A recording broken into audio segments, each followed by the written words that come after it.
Olá, bom dia a todos. É com grande satisfação que damos início a mais um painel tributário preparado pela equipe técnica da CCA Bernardon. Eu me chamo Reginaldo da Silva dos Santos, vou tratar da legislação federal. Na sequência, o colega Luiz Antônio irá tratar da legislação estadual e municipal. E, por último, o colega André irá tratar da legislação previdenciária. Tocante à legislação federal, o principal assunto que a gente traz a apresentar aos senhores diz respeito à prorrogação dos prazos de vencimento dos tributos e obrigações acessórias no âmbito da Receita Federal em decorrência do estado de calamidade pública que estão vivendo vários municípios do estado do Rio Grande do Sul. Então, a portaria da Receita Federal número 415/2024, ela elenca, todos os municípios que estão abargados por esse estado de calamidade pública e que estão com esse benefício da prorrogação dos prazos de recolhimento de tributos e entrega de obrigações acessórias. Então, a prorrogação dos meses, os tributos e obrigações acessórias que com vencimento em abril, maio e junho de 2024, eles ficam prorrogados para o último dia útil dos meses de julho, agosto e setembro de 2024, respectivamente. Ou seja, todas aquelas obrigações do mês de abril, o prazo de vencimento, então, passa a ser o último dia útil do mês de julho, maio, agosto e junho, setembro. Então, essas medidas visam, é lógico, possibilitar que os contribuintes que estão nesses municípios, e somente aqueles contribuintes que são residentes ou estabelecidos nos municípios que estão constantes do anexo único da portaria 415/2024. Tá? Então, essa seria uma medida adotada pela Receita Federal e que realmente não poderia ser diferente. Depois nós temos também outras medidas que foram adotadas pela União com relação à cobrança da dívida ativa da União em decorrência do estado de calamidade. A portaria da PGFN número 737/2024, também de 6 de maio, ela dispõe sobre as medidas relacionadas aos atos de cobrança da dívida ativa, incluindo a suspensão, prorrogação e diferimento em decorrência do estado de calamidade pública dos municípios do estado do Rio Grande do Sul, reconhecido pelo decreto 57.596, 1º de maio. Então, nesse decreto 57.596, que depois foi retificado pelo decreto 57.600, ali estão elencados todos os municípios beneficiados pela prorrogação dos prazos de execuções. Então, a primeira prorrogação do vencimento das parcelas dos programas de negociação administrados pela PGFN. Então, os prazos ficam do mês de julho de 2024 para todas aquelas parcelas de programas de renegociação cujo vencimento era abril de 2024. Passou a ser agosto o vencimento dos tributos renegociados em programas, que o vencimento era maio. E setembro, o recolhimento dos tributos, das parcelas de tributos renegociados, cujo vencimento era junho, para setembro de 2024. Também, dentro dessas portarias da PGFN, fica suspenso por 90 dias os prazos para impugnação e o prazo para recurso de decisão proferida no âmbito do processo administrativo de reconhecimento de responsabilidade, PARR, previsto nos artigos 3º e 6º da portaria PGFN 948/2017. Fica também suspenso o prazo para apresentação de manifestação de inconformidade para recurso contra decisão que apreciar no âmbito do processo de exclusão de programas especiais de regulação tributária, PERT. Então, aquelas empresas que foram excluídas e que o prazo de apresentação da manifestação de conformidade esteja dentro do período do mês de abril, nesse período também fica suspenso. Fica suspenso também o prazo para a oferta antecipada de garantia nos casos de processo de execuções fiscais, Também fica suspenso o prazo para impugnação e recurso de decisão proferida no caso de rescisão de transação tributária, previsto nos artigos 70 e 73 da portaria PGFN 6.757 de 2022. Fica também suspensos os prazos relativos a atos administrativos proferidos no âmbito das transações tributárias, também da portaria 6.757. Fica suspenso aqui por 90 dias as seguintes medidas de cobrança administrativa. Então, a Receita Federal, a União lá, vai suspender a apresentação a protesto de certidões de dívida ativa. Então, todos aqueles procedimentos da PGFN de fazer, em primeiro lugar, o protesto da dívida tributária para depois entrar com a execução, vai ficar suspenso por 90 dias. Então, ficam suspensos todos os processos, os protestos. A verbação pré-executória prevista no artigo 21 e seguintes da portaria PGFN 33/2018 também fica suspensa. E também fica suspenso por 90 dias a instauração de novos procedimentos administrativos de reconhecimento de responsabilidade. Então, todos esses prazos ficam suspensos. Agora, nós temos também, com relação às empresas do Simples Nacional, elas têm a prorrogação das datas de vencimento dos tributos apurado pelo Simples Nacional daquelas empresas estabelecidas no estado do Rio Grande do Sul.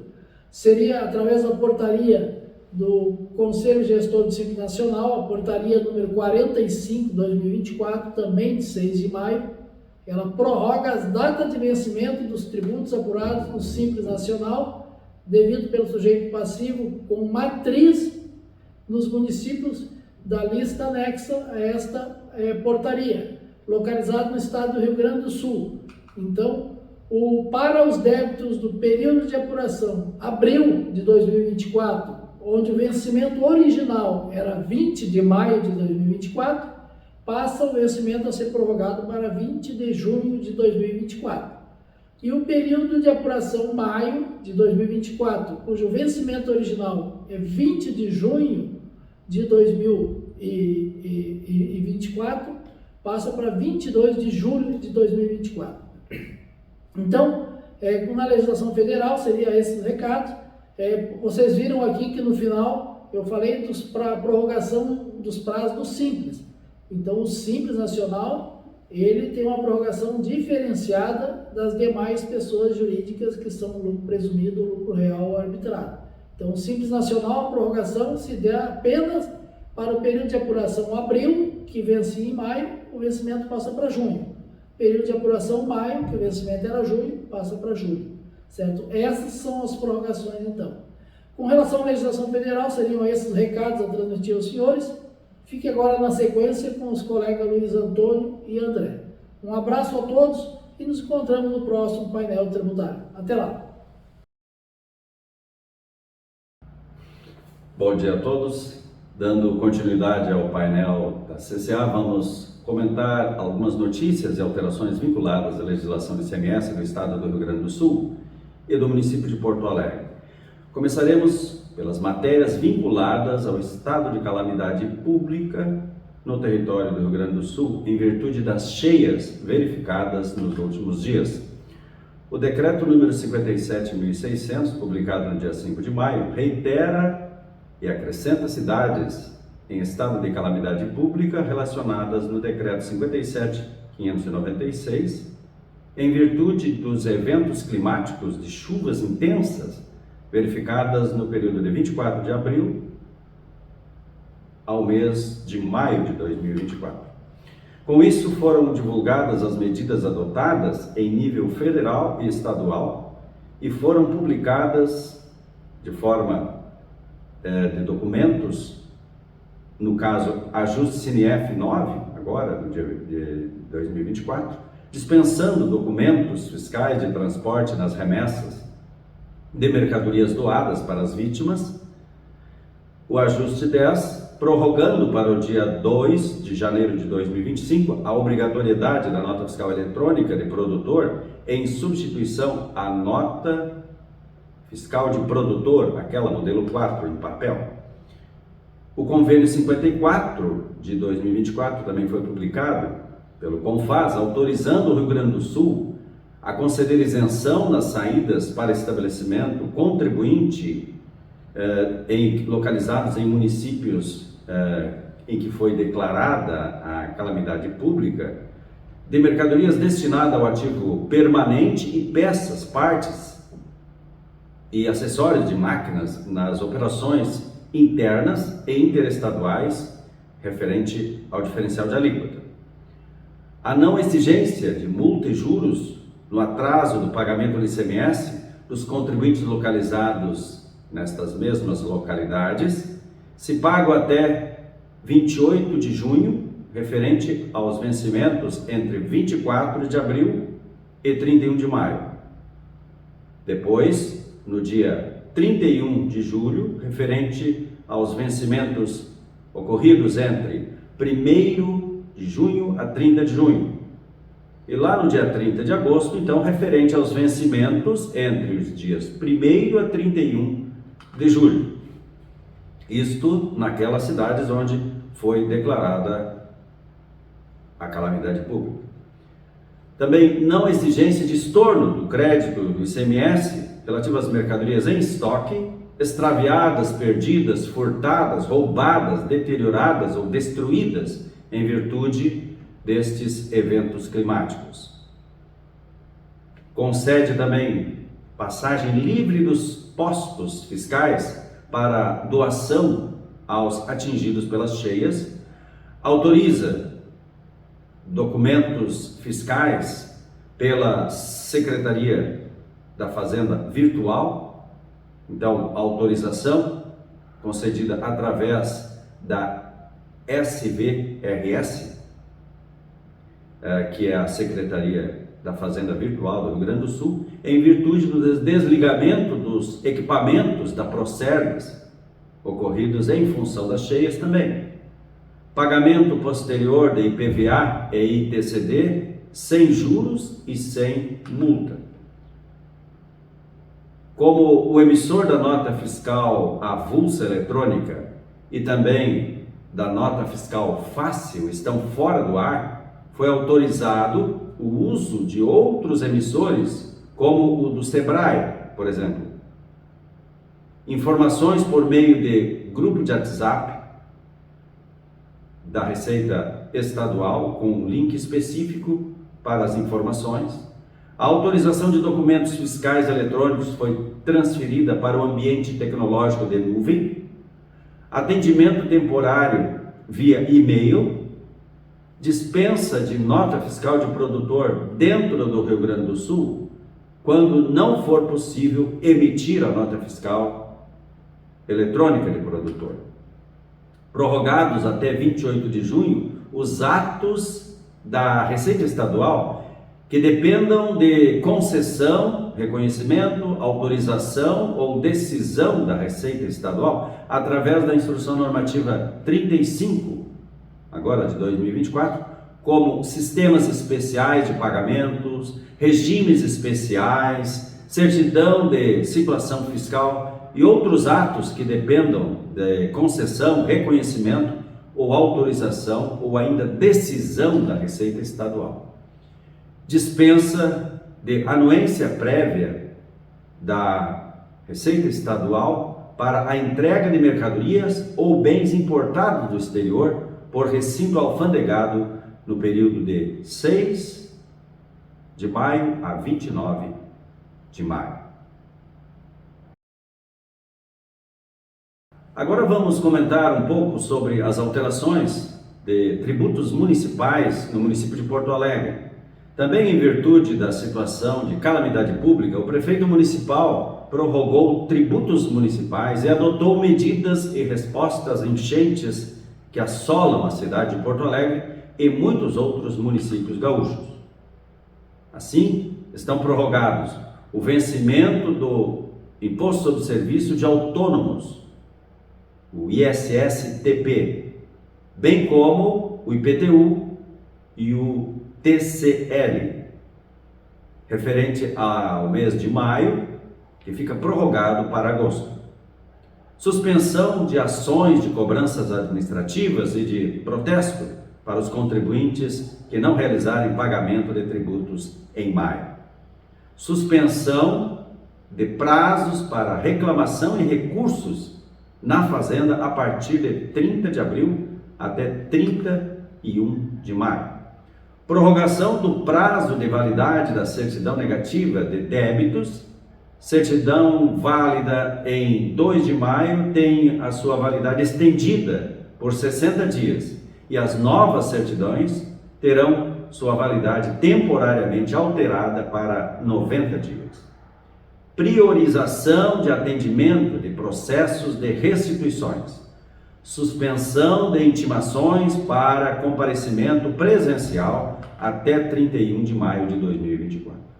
E por último, o decreto número 22.651, do dia 13 de maio, reduz a alíquota do ISS-QN de 4% para 2,5% até 31 de dezembro de 2038 para os itens 7.02 e 7.05 da lista de serviços, que são construção civil e reformas e conservação de edifícios, estradas, pontes, etc.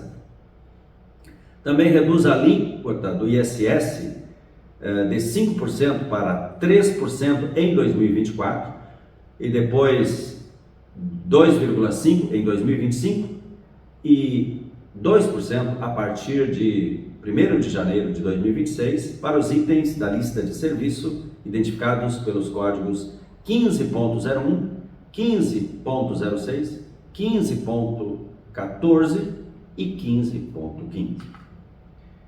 Além disso, na prestação dos serviços do item 2201 da lista de serviços, a base de cálculo será a receita bruta de todos os postos de cobrança de pedágio da rodovia explorada, dividida na proporção direta da extensão da rodovia explorada dentro do território do município de Porto Alegre. Então eram estas as informações da área fiscal quanto às notícias e alterações da legislação do ICMS do Estado do Rio Grande do Sul e também do município de Porto Alegre que gostaríamos de transmitir aos senhores. A seguir, o colega André irá comentar as alterações na área previdenciária.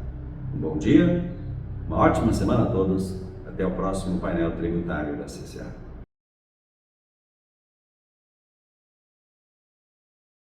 Bom dia a todos. Em nossos últimos encontros, temos tratado do retorno da reoneração da folha de salários por conta da suspensão dos efeitos de dispositivos legais da Lei nº 14.784, que prorrogavam a desoneração da folha de pagamento até o ano de 2027. Apesar da notícia não ser oficial, gostaríamos de informar que na semana passada, Governo Federal e Congresso Nacional entraram em acordo para manter a desoneração da folha de pagamento até dezembro de 2024 e, a partir de 2025, iniciar um processo gradual de reoneração da folha. Mas enquanto não temos essa notícia de forma oficial, precisamos comentar que, tendo em vista a reoneração da folha de salários, foram promovidas alterações pertinentes à aferição das obras de construção civil por meio do serviço eletrônico para aferição de obras. Portanto, recomendamos aos contribuintes que atuam na área da construção civil ficarem atentos às inúmeras atualizações do CERO trazidas pelo Ato Declaratório Executivo número 7. E para encerrar o painel tributário de hoje, algumas informações importantes a respeito da FD-REINF. A primeira é que foi aplicada uma alteração no sistema da FD-REINF para que envie à DCTF Web a indicação de sem movimento em substituição à indicação zerada, ao fechar um período de apuração para o qual tenha excluído todos os eventos periódicos da série R4000 enviados anteriormente. Caso o contribuinte tenha a indicação zerada na DCTF Web com a origem REINF-RET relativa a um período de apuração cujos eventos periódicos da série R4000 tenham sido excluídos em sua totalidade, deverá reabrir e fechar o mês novamente para que a declaração possa ser retransmitida com status alterado para sem movimento. A indicação zerada permanece sendo enviada à DCTF pela série R4000, quando houver apenas eventos sem retenção de tributos, como por exemplo no caso de pagamentos de lucros e dividendos. ressalta-se que continua não havendo necessidade nem possibilidade de enviar fechamento com opção sem movimento na série R4000 quando não houver eventos periódicos enviados no mês. Caso o contribuinte queira fazer essa indicação para a DCTF Web, poderá utilizar o fechamento da série R2000 da FD Reinf ou o fechamento dos eventos periódicos do E-Social. A outra novidade veio para auxiliar os usuários do ECAC que utilizam o portal web da FD Reinf e que enfrentam dificuldades em encontrar eventos que originaram determinado código de receita no totalizador enviado do DCTF Web.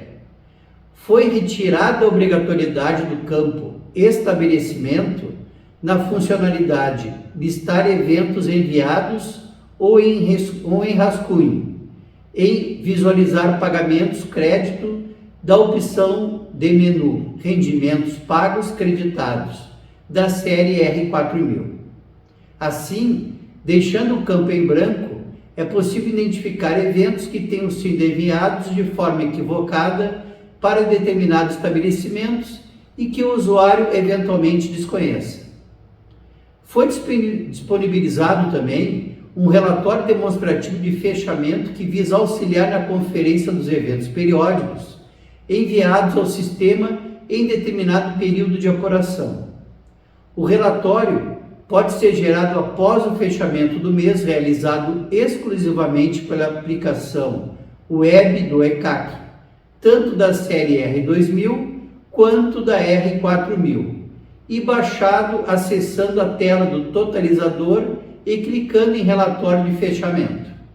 Por fim, assim como já ocorria para os eventos R4010 e R4020 da listagem do visualizar pagamentos créditos, os eventos R4040 e R4080 passam a contar também com funcionalidade de copiar eventos, que pode ser utilizada para facilitar a inserção de eventos com informações repetidas ou que se assemelham, alterando, por exemplo, o período de apuração ou a fonte pagadora. Com essas informações, concluímos o painel tributário da CCA Bernardon de hoje. Desejamos a todos, especialmente os nossos clientes aqui do Rio Grande do Sul, uma semana de reconstrução e muita esperança.